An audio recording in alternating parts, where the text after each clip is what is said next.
Hey, bonjour, bonsoir tout le monde. Match numéro 3 du Clash of Types saison 5 et semaine 2. Donc, match contre le Flying Type, contre notre Steel Type du côté des ABB Musketeers. De la première vue, on se dirait tout, Steel Type contre Flying Type devrait être facile. Flying Type a une des meilleures joueuses, c'est-à-dire de double, que j'ai connu en Fabulae, qui a gagné la première ou la deuxième saison, si je me trompe pas, et qui joue maintenant en Ligue des Maîtres. Je la connais pas en single, mais je suis convaincu qu'elle va offrir un excellent match. Ça et aussi le fait que dans sa composition, elle a énormément de counter, parce que dans son équipe, on retrouve Charizard G-Max, Togekiss, Gyarados, Talonflame, Dragonite, Rotom-Fan, Pelipper, Skarmory, Corviknight et Hawlucha. Donc, je suis aucunement serein pour ce match-là. Charizard me met une grosse pression. Talonflame aussi. Dragonite peut être monstrueux. Hawlucha me fait vraiment mal également. Gyarados, Pelipper, Rotom sont résistants à mes stabs de Steel. Fait que ça va vraiment pas être évident. Donc, elle nous envoie Dragonite, Togekiss. Ok, je m'attendais pas à le voir, mais ça peut aller. Dragonite, Togekiss. Talonflame, Charizard. Je me doutais que les amènerait. Hawlucha également. Et Corviknight. Je pense que je suis plus content de voir Corviknight que Skarmory entre les deux. Mais dans tous les cas, je suis pas satisfait. Ça va vraiment être un match pas évident à gérer. Là, j'ai 2 leads potentiels, en fait 3, entre Corporaja, Bronzong ou Monklefki. Je m'attends à un lead Talonflame de son côté. Je vais y aller directement avec mon Corporaja. On va starter avec les G-Max pour ce match-là. Ouais, on va y aller de même. Fait que bon match Fabulae et bon match à vous à la maison. En espérant que le match soit des plus intéressants, même si ça se résulte à une défaite. Tant que le match est bon, c'est ce qu'on aime. Donc, est-ce qu'on a un lead Talonflame comme prévu? Oui, parfait. Talonflame avec son habilité qui a des priorités sur ses attaques flying. À moins qu'elle ait amené Flame Body pour tenter les burns sur les attaques de contact. Bon, Talonflame est forcément plus rapide que nous. Je pense que je vais y aller directement dans Rock Slide sans D-Max.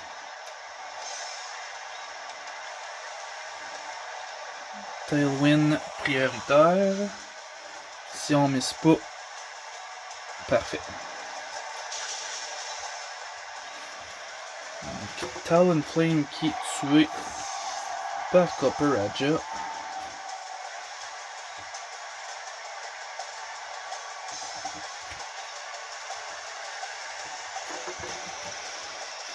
Là, je m'attends à voir soit son Hawlucha ou son Charizard.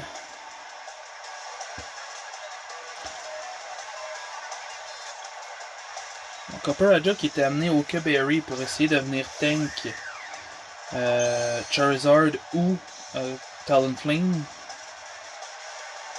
Donc, le Mold Breaker de Hawlucha qui s'active, ça me va.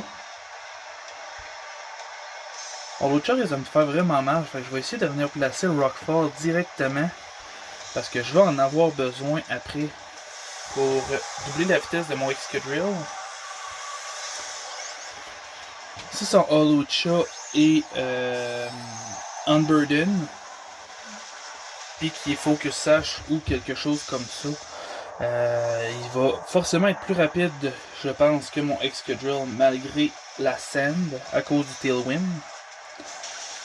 Pour Close Combat, on va venir baisser ses défenses. S'il faut qu'il sache, je risque de venir l'activer ici malheureusement. Mais on va voir. Possiblement qu'il n'est pas Focus Sash, pas en tout. Puis on se rend pas au Focus Sash malgré la stop de def. C'est sûr que c'était quand même résisté. Non, non, c'était pas résisté, c'était neutre en fait. Mais quand même. Je vais venir placer les Steel Spikes. Probablement qu'elle a de quoi pour defog, mais si elle n'a pas de defogger, ben elle a des defoggers potentiels, mais si elle n'a pas utilisé, ça peut faire des petits dégâts de gratte ici et là durant le match. Olucha et Talonflame, deux grosses menaces d'éliminer. Je suis très satisfait jusqu'à présent. Je vais avoir déjà utilisé mon G-Max, mais ça va faire des bons trous. Et mon Excadrill Choice Band Jovial, si je me trompe pas. Il me semble que je l'avais mis Jolie. Je vais venir s'occuper de quelques autres menaces, notamment Charizard, Togekiss, et venir faire des trous sur Dragonite avec 7 autres trous. Togekiss qui s'en vient. Pas de Heavy Duty Boost, on vient chercher un 25% intéressant.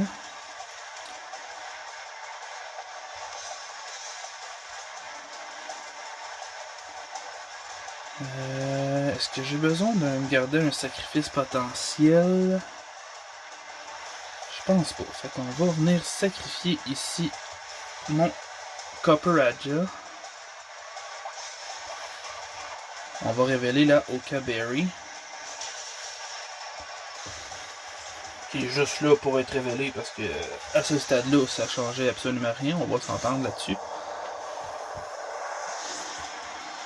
Togekiss qui vient tuer mon Copperajah. Il y a le Tailwind qui est terminé.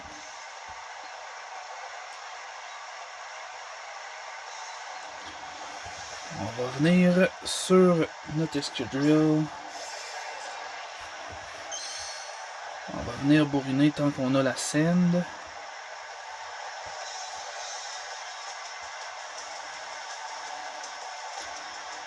Fabulae doit clairement savoir qu'on est plus rapide qu'elle. Je retire Togekiss pour mettre Carbonite, je présume. Si c'est un Carbonite Bulk Up, ça peut être handicapant. Un Rock Slide qui miss, c'est déplaisant. Il me reste un ou deux tours de Sand. C'est mon dernier tour. Ok.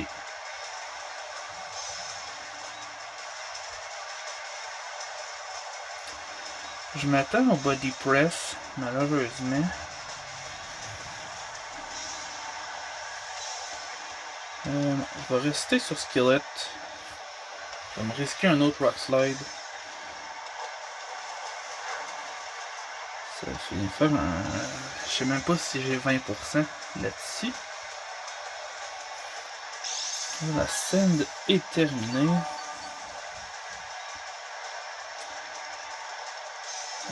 J'ai encore besoin, je pense, de mon Excadrill.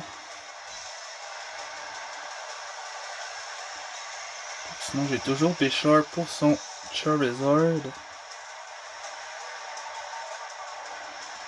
Je pense que je vais... Non. Je vais rester, je vais continuer à taper.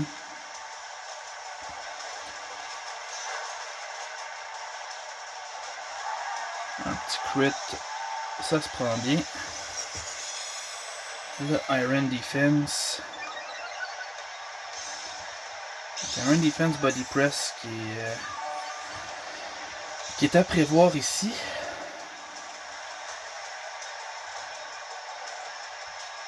On va switch sur Klefki. Je m'attends à ce qu'il se réessaye sur un autre Iron Defense. Non, le Body Press directement.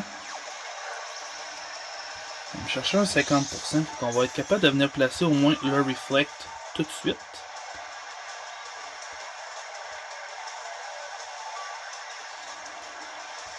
On devrait être capable de tank, amener l'autre screen avant de mourir avec notre petit Klefki.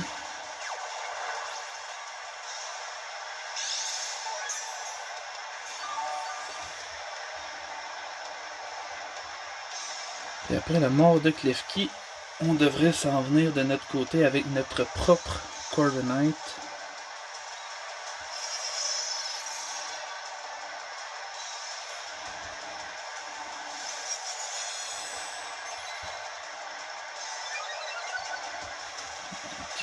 On est à plus 4 du côté de Fabulae. C'est pas bon à voir.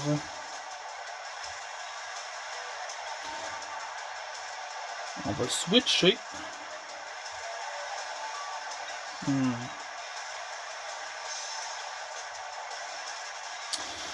pense que je vais switcher sur mon Excadrill sans pouvoir voir la Sand. Je vois moins un petit peu son utilité dans ce match-là. Le Body Press qui devrait venir me one-shot sans trop de problèmes.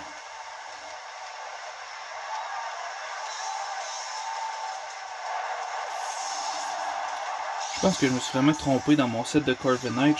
Je pense que j'y avais pas donné Roost. Non, exact. À part son Shell Bell, il n'y a pas aucune façon de se soigner.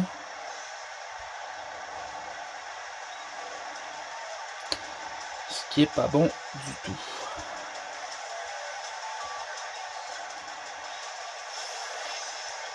On a ce bulk up pour essayer de venir tank un peu plus efficacement les body press. Ils sont neutres. Ça tank bien, ça va aller. Si je réussis à placer encore quelques bulk up et quelques agility, je devrais pouvoir dépasser après ça une bonne partie de son équipe. Là, sur Togekiss, je m'y attendais pas. Fait que mon Corviknight n'est pas nécessairement bien adapté pour lui. Il n'y a pas de stab assis. Mais Brave Bird avec les bulk up devrait être capable de venir faire un travail somme toute plutôt décent. Oh non, j'ai misclick. Je voulais aller avec un autre bulk up.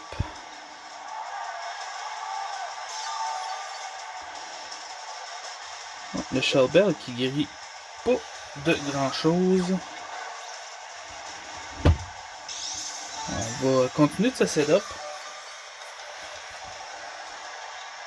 On va essayer d'arrêter de misclick un peu.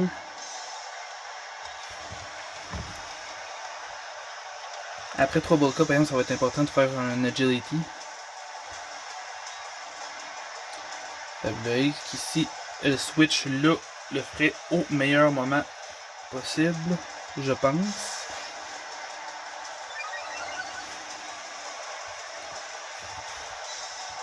Donc le Iron Defense de son côté.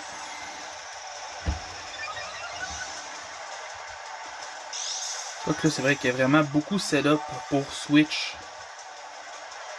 tout en faisant sûr que ça vaut la peine. Donc on va continuer le bulk up.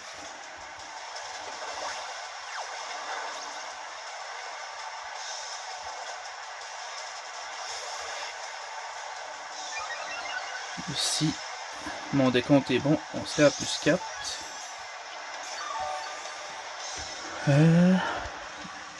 Mon Corviknight est full HP, full speed F. Fait que je peux pas compter sur un investissement en speed dessus. Fait qu'on va venir au moins s'en chercher un. Parce que sinon, je suis pas certain que je dépasse son Charizard G-Max. Le Brave Bird. Peut-être parce qu'elle n'a plus de Body Press.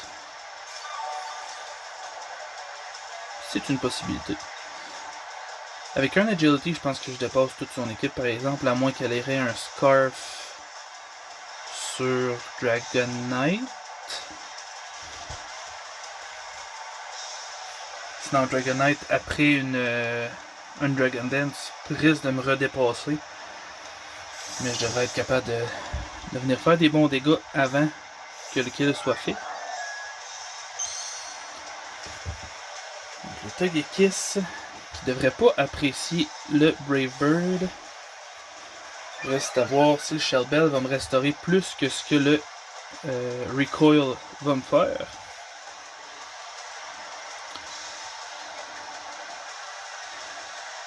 Donc on est à 54 du côté de Corviknight. Le Recoil me baisse à 26, donc un 28 points de dégâts. Ça me heal un 12. Morale de l'histoire, le Shell Bell, à l'heure actuelle, ne vaut clairement pas la peine. Dragonite. On est plus rapide que lui. Est-ce qu'il va se risquer pour un Extreme Speed? Pour essayer de venir pick le KO. Non, le Power Chip qui vient pick le kill. C'est bon à voir. Ça, c'est le genre de choses que je veux voir tous les jours. Là, pour le Charizard G-Max, par exemple, on devrait pas le one-shot avec le double HP que ça va lui donner. On est optimiste et on connaît un bon match, mais on n'ira quand même pas pousser notre look. Parce que là, on a... Fait base power, il va être à 60... 260, je pense, de base power. C'est considérable. Plus le bulk up qui augmentait l'attaque. Fait que peut-être, finalement, qu'on va être capable de venir pick le KO sur le G-Max. Donc le temps que le Corviknight se setup contre l'autre Corviknight, ça a été un peu long. Je suis désolé. Mais pour le bien de mon classement, je pense que c'était un mal qui était nécessaire. Le Power Trip qui vient pick le KO sur Charizard en G-Max. Ça fait un bubber. Donc là, le Shell Bell, quand ça one-shot, ça peut valoir la peine. Mais de façon générale, je pense que dans une stratégie globale, c'est clairement pas le meilleur objet à avoir. Avoir l'efficacité, une Super Berry ou même la Citrus Berry risque d'être plus avantageuse que le Shell Bell. Donc il reste le Corviknight.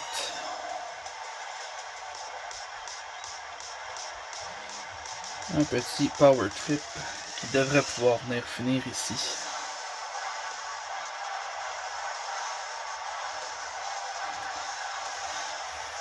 Donc Fabulae qui, je pense, n'a pas vu cette stratégie-là venir.